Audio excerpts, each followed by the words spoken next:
বিশ্বের বিভিন্ন দেশে জাঁকজমকপূর্ণ আয়োজনের মধ্য দিয়ে উদযাপন হচ্ছে খ্রিস্টীয় নববর্ষ। নতুন বছর ঘিরে সাজসজ্জার পাশাপাশি আয়োজন চলে ঐতিহ্যবাহী খাবার প্রস্তুতেরও।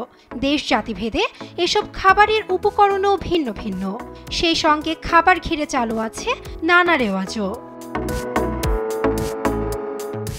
নতুন বছরের প্রথম দিন ব্ল্যাক আইড পিস নামের এক ধরনের বিন বা ডাল জাতীয় খাবার খেয়ে থাকে আমেরিকানরা।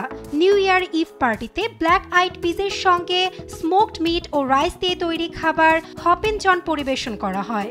মার্কিনীদের বিশ্বাস, নতুন বছরে সৌভাগ্য নিয়ে আসবে এই ঐতিহ্যবাহী ডিশ। 12টি আঙুর খেয়ে নতুন বছর উদযাপনের রেওয়াজ আছে স্পেনে। নববর্ষ উপলক্ষে টাইমস স্কোয়ারে রাত 12টায় 12 বার ঘড়ির ঘণ্টা শোনা যায়। প্রতিবার শব্দের সঙ্গে একটি করে আঙুর খেয়ে নতুন বছর শুরু করার রীতি স্পেনীয়দের। 20 শতকের শুরু থেকে চলছে এ রেওয়াজ।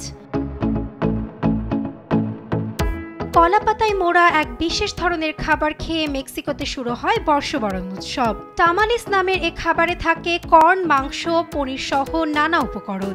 নতুন বছরে এ খাবার মেনুটো নামের এক বিশেষ স্যুপের সঙ্গে পরিবেশন করা হয়।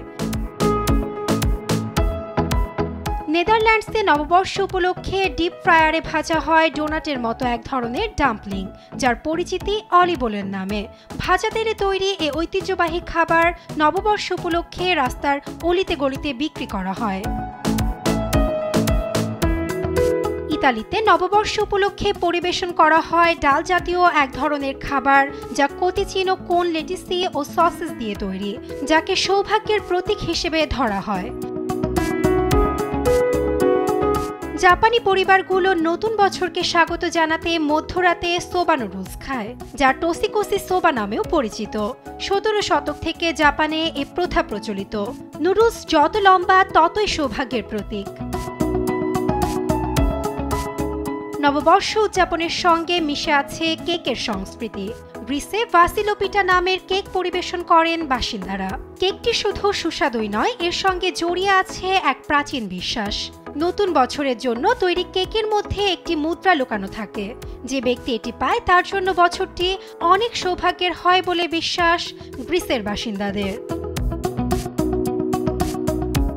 নববর্ষ উপলক্ষে ভিন্নধর্মী ঐতিহ্যবাহী খাবার তৈরির তালিকায় আছে অস্ট্রিয়া, জার্মানি, পোল্যান্ড, ডেনমার্ক সহ আরও অনেক দেশের নাম, যারা নিজ রীতি রেওয়াজ মেনে পুরনো সব জঞ্জাল পেছনে ফেলতে তৈরি করে এমন মুখরোচক খাবার।